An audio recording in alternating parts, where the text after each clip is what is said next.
ये है बजाज पल्सर।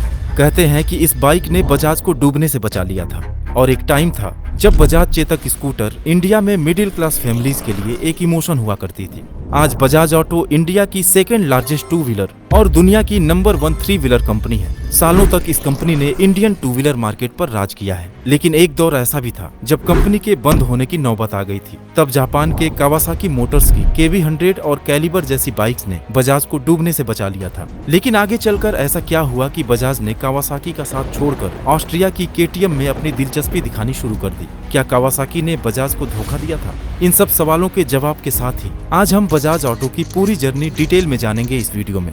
दोस्तों, कहानी की शुरुआत होती है 1889 में, जब राजस्थान के एक छोटे से गांव में एक गरीब मारवाड़ी के घर जमुनालाल बजाज का जन्म हुआ। और सिर्फ 5 इयर्स की एज में ही एक राजस्थानी बिजनेसमैन बच्छराज बजाज ने उन्हें अपने ग्रैंडसन के रूप में गोद ले लिया। अंग्रेजों के साथ उनके काफी अच्छे रिलेशंस थे और वो महाराष्ट्र में रहकर कॉटन ट्रेडिंग का बिजनेस किया करते थे।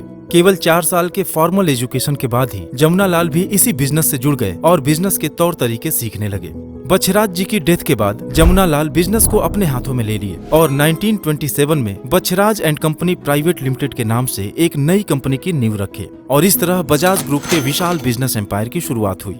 जमुनालाल बजाज अंग्रेजी हुकूमत के सख्त खिलाफ थे और महात्मा गांधी के स्वदेशी आंदोलन से जुड़े हुए थे। उन्होंने तमाम फैक्ट्रीज की शुरुआत की ताकि लोगों को रोजगार मिल सके और हम देश में ही बने सामानों का इस्तेमाल करें। गांधी जी के कहने पर उन्होंने 1931 में यूपी के लखीमपुर खीरी में हिंदुस्तान शुगर मिल की शुरुआत की, जो आज बजाज हिंदुस्तान लिमिटेड के नाम से जाना जाता है और एशिया का सबसे बड़ा शुगर मिल है। जमुनालाल जी जब गांधी जी के साथ फ्रीडम मूवमेंट में काफी बिजी रहने लगे तो बिजनेस को उनके बड़े बेटे कमल नयन बजाज संभालने लगे, जो कैम्ब्रिज से अपनी पढ़ाई पूरी करके वापस आए थे। और बिजनेस संभालते ही उसको scooters, three wheelers, cement, steel और इलेक्ट्रिकल अप्लायंस जैसे कई अलग अलग सेक्टर्स में डाइवर्सिफाई करना शुरू कर दिए। 1945 में उन्होंने Bachhraj trading corporation private limited की नींव रखी, जिसे आज हम बजाज ऑटो के नाम से जानते हैं। दोस्तों, वैसे तो बजाज ग्रुप आज इंडिया की 3rd लार्जेस्ट बिजनेस ग्रुप है, जिसका कंबाइंड मार्केट कैप लगभग 8 लाख करोड़ है। लेकिन आगे वीडियो में हम सिर्फ बजाज ऑटो की जर्नी को डिटेल में जानने वाले हैं।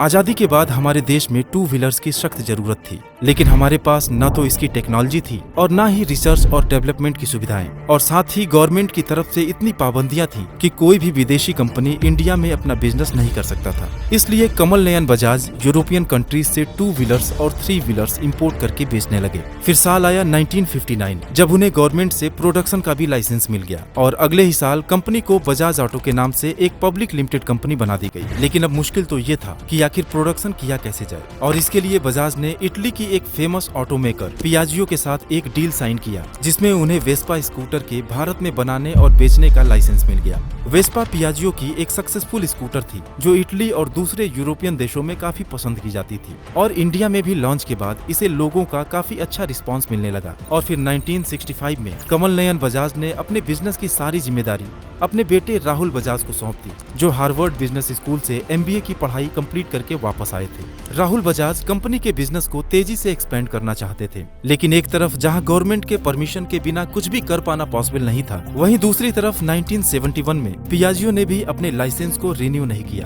अब बजाज को अपना अस्तित्व बचाने के लिए खुद का एक टू व्हीलर बनाने की मजबूरी थी। पूरी टीम ने दिन रात मेहनत की और 1972 में वेस्पा से ही इंस्पायर्ड एक स्कूटर बजाज चेतक को मार्केट में उतारा गया। API लैम्ब्रेटा के बाद बजाज चेतक भारत में बना दूसरा स्कूटर था। और अगर आपका जन्म 90 के दशक या उससे पहले हुआ है तो आप बजाज चेतक स्कूटर के बारे में जरूर जानते होंगे, और आपने भले ही इस स्कूटर को चलाया हो या नहीं, लेकिन इसके फेमस जिंगल हमारा बजाज जरूर गुनगुनाया होगा। हमारा बजाज, हमारा बजाज, हमारा बजाज। मार्केट में आते ही इसकी सेल्स इतनी तेजी से ऊपर गई कि बुकिंग करने के बाद डिलीवरी के लिए लोगों को सालों वेट करना पड़ा। आम लोग बड़े ही शान से अपनी फैमिली को लेकर इस पर चला करते थे और इस स्कूटर की इंडियन टू व्हीलर मार्केट में मोनोपोली सी हो गई थी। फिर आया 90s का वो दौर जब इंडिया में कई तरह के इकोनॉमिक रिफॉर्म शुरू किए गए और फॉरेन प्लेयर्स को भी इंडियन मार्केट में इन्वेस्ट करने का परमिशन मिला। बहुत सारे इंटरनेशनल प्लेयर्स तो सालों से वेट कर रहे होते हैं कि कब वे इंडियन मार्केट में एंट्री ले पाएंगे, और गवर्नमेंट के इस मूव ने उनको एंट्री लेने का एक मौका दे दिया। होंडा मोटर्स ने भी जब इंडिया आने में अपनी दिलचस्पी दिखाई तो 100 से भी ज्यादा एप्लीकेशंस उनके पास पहुंच गए, जिनमें से होंडा ने 3 कंपनीज को सेलेक्ट किया, बजाज ऑटो, हीरो और काइनेटिक। लेकिन बजाज उस समय काफी बड़ा प्लेयर था, इसलिए होंडा 2 छोटे प्लेयर्स के साथ जाने के लिए डिसाइड करता है। वो मोटरसाइकिल का बिजनेस हीरो को देता है और स्कूटर का जो बिजनेस होता है वो काइनेटिक को दे देता है। बस अब यहीं से शुरुआत थी बजाज के बुरे दिनों की। हीरो होंडा की मोटरसाइकिल और काइनेटिक होंडा की स्कूटर्स के चलते लोगों में गियर वाले स्कूटर की पॉपुलैरिटी काफी कम होने लगती है, जिसका सीधा असर बजाज चेतक की सेल्स पर पड़ता है, क्योंकि उनका 80% रेवेन्यू चेतक की सेल्स से ही आती थी। बाकी रही सही कसर यामाहा RX 100 और राजदूत ने पूरी कर दी। बजाज ऑटो की वैल्यूएशन ईयर ऑन ईयर 40% की रेट से गिरने लगी और नौबत तो ये आ गई कि मार्केट एनालिस्ट अब बजाज ऑटो के अंत को देखने लगे थे। राहुल बजाज ने जिस बजाज ऑटो को 7.5 करोड़ से 12,000 करोड़ की कंपनी बनाया था, उस कंपनी को अपने आंखों के सामने बर्बाद होते हुए देख रहे थे, लेकिन उनके पास कोई ऑप्शन नहीं था। होंडा, यामाहा और सुजुकी के रिफाइंड और रिलायबल इंजन का मुकाबला वो बजाज चेतक से नहीं कर सकते थे। लेकिन अब समय बदलने वाला था। कहानी में एंट्री होने वाली थी एक ऐसे शख्स की जिसने बजाज ऑटो की किस्मत को पलट कर रख दिया। वो शख्स थे राहुल बजाज के बड़े बेटे राजीव बजाज, जिन्होंने 1988 में मैकेनिकल इंजीनियरिंग में अपनी डिग्री हासिल की थी। उनकी सोच अपने पिता से बिल्कुल अलग थी, जिसकी वजह से उनके बीच काफी मतभेद भी थे, लेकिन अभी प्रायोरिटी थी बजाज को बचाने की। राजीव बजाज ने स्कूटर बिजनेस की हिस्ट्री को भूलकर बाइक प्रोडक्शन में आगे बढ़ने का फैसला किया और अर्ली 2000 में जापान की कावासाकी के साथ पार्टनरशिप में KB100, बॉक्सर, कैलिबर, एलिमिनेटर और विंड 125 जैसी बाइक्स को मार्केट में लॉन्च किया गया और साथ ही Africa, Nigeria, Mexico, Latin America और फिलीपींस जैसे देशों में इसको एक्सपोर्ट भी किया जाने लगा। बॉक्सर बाइक तो अफ्रीका की लार्जेस्ट सेलिंग बाइक बन गई और कावासाकी बजाज कैलिबर को इंडिया में अच्छा रिस्पांस मिला। लेकिन फिर भी बजाज ऑटो की market position Hero Honda, Yamaha और सुजुकी के सामने लगातार नीचे गिरती जा रही थी। राजीव बजाज ने अपनी स्ट्रेटजी को पूरी तरह से चेंज किया। उस समय सारे मैन्युफैक्चरर इंडिया की मिडिल और लोअर मिडिल क्लास को ध्यान में रखकर 100cc सेगमेंट की सस्ती लाइट वेट कम्यूटर बाइक्स बना रही थी, लेकिन लोगों की फाइनेंशियल कंडीशन अब पहले से बेहतर हुई थी, जिससे उनकी परचेजिंग पावर में भी इजाफा हुआ था। और इन्हीं सभी बातों को ध्यान में रखकर बजाज की रिसर्च एंड डेवलपमेंट टीम ने एक पावरफुल और परफॉर्मेंस बाइक को तैयार करने के लिए काम करना शुरू किया और साल 2001 में पल्सर 150 और पल्सर 180 को भारतीय मार्केट में लॉन्च किया गया। ज्यादा बड़े और powerful engine, long wheel base और मस्कुलर स्टाइलिंग के साथ पल्सर एक प्रीमियम बाइक थी। साथ ही डिस्क ब्रेक और साइड स्टैंड इंडिकेटर इसे दूसरी बाइक से अलग बनाते थे। राजीव बजाज की डिफरेंट स्ट्रेटजी काम कर गई और पल्सर बाइक ने मार्केट में ऐसी धूम मचाई कि बजाज ऑटो एक बार फिर कंपटीशन में वापस आ गया। इसके साथ ही 100cc कम्यूटर सेगमेंट में भी अपनी पकड़ मजबूत करने के लिए 2006 में बजाज प्लेटिना को भी लॉन्च किया गया, जो आज भी टॉप सेलिंग बाइक्स में शुमार है। निश्चित रूप से कावासाकी का साथ बजाज के लिए एक जीवन दान से कम नहीं था। उनके रिश्ते पल्सर के लॉन्च के बाद भी मजबूत बने रहे और 2009 में कावासाकी ने अपनी प्रीमियम बाइक्स के सेल्स और सर्विस के लिए भी बजाज के साथ एक डील साइन किया और उनके प्रीमियम डीलरशिप के जरिए अपनी निंजा जैसी स्पोर्ट्स बाइक को सेल करने लगे। हालांकि राजीव बजाज के मन में एक कसक जरूर थी कि आखिर उनके पास फास्ट स्पोर्ट्स बाइक बनाने की टेक्नोलॉजी क्यों नहीं है। उसी दौरान उन्हें पता चला कि ऑस्ट्रिया की एक फेमस मोटर कंपनी KTM काफी बुरे दौर से गुजर रही है और बैंकरप्सी की कगार पर है। KTM एक बड़ा नाम था और उसकी टेक्नोलॉजी राजीव बजाज के सपने को हकीकत में बदल सकती थी। बजाज ने फौरन KTM के 14.5% स्टेक परचेज कर लिए और अपनी हिस्सेदारी को धीरे धीरे बढ़ाते हुए आज 48% की कंट्रोलिंग पोजीशन पर आ गए। दोस्तों, इससे बजाज को दो फायदा हुआ। सबसे पहले तो उन्हें जिस एडवांस टेक्नोलॉजी की जरूरत थी वो मिल गई और दूसरी, उनकी ब्रांड वैल्यू इंटरनेशनल मार्केट में काफी बढ़ गई।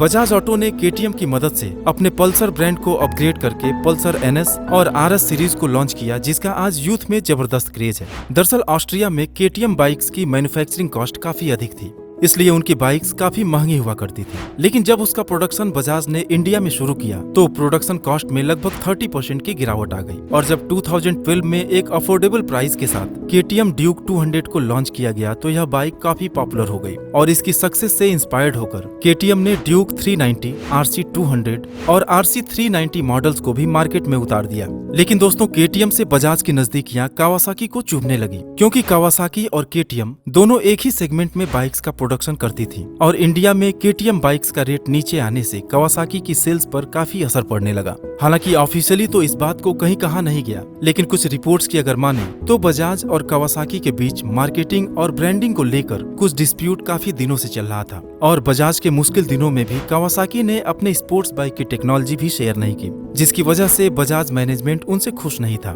कावासाकी को बजाज से अलग होने का अंदेशा पहले से ही था, इसलिए 2010 में कावासाकी ने महाराष्ट्र के पुणे में इंडिया कावासाकी मोटर्स के नाम से अपना एक प्रोडक्शन यूनिट सेटअप करके अपने सप्लाई चेन को भी मजबूत करना शुरू कर दिया था। और आखिरकार 2017 में कावासाकी ने इंडिया में बजाज के साथ अपने सेल्स एंड सर्विस एग्रीमेंट को खत्म कर लिया। खैर, अब बजाज को इससे कोई खास असर पड़ने वाला नहीं, क्योंकि केटीएम के साथ आने के बाद 100 सीसी सेगमेंट में प्लेटिना और डिस्कवर से लेकर पल्सर जैसी परफॉर्मेंस बाइक और डोमिनार और ड्यूक जैसी शानदार स्पोर्ट्स बाइक बजाज के पोर्टफोलियो में मौजूद हैं। और अगर 3 व्हीलर की बात करें तो हमारे दिमाग में सिर्फ बजाज ऑटो रिक्शा का ही ख्याल आता है। 2017 में ही बजाज ने यूके की ट्रायम्फ मोटरसाइकिल के साथ मिड साइज बाइक के प्रोडक्शन और सेल्स के लिए भी एक ग्लोबल पार्टनरशिप किया था, जिसके तहत उन्होंने अभी जल्दी ही जून 23 में स्पीड 400 और स्क्रैम्बलर 400X बाइक्स को लॉन्च किया है। आज बजाज ऑटो की 2 व्हीलर्स और 3 व्हीलर्स दुनिया के 70 अलग अलग देशों में मौजूद हैं, और यही वजह है कि उनके कुल रेवेन्यू का 50% हिस्सा एक्सपोर्ट से ही आता है। और आप जानकर हैरान होंगे कि दिसंबर 20 में बजाज ऑटो का मार्केट कैप 1 लाख करोड़ को भी पार कर गया था, जिससे यह दुनिया की मोस्ट वैल्यूएबल 2 व्हीलर कंपनी बन गई थी। तो दोस्तों, उम्मीद है कि बजाज ऑटो की यह सक्सेस जर्नी भी आपको पसंद आई होगी। Thanks for watching.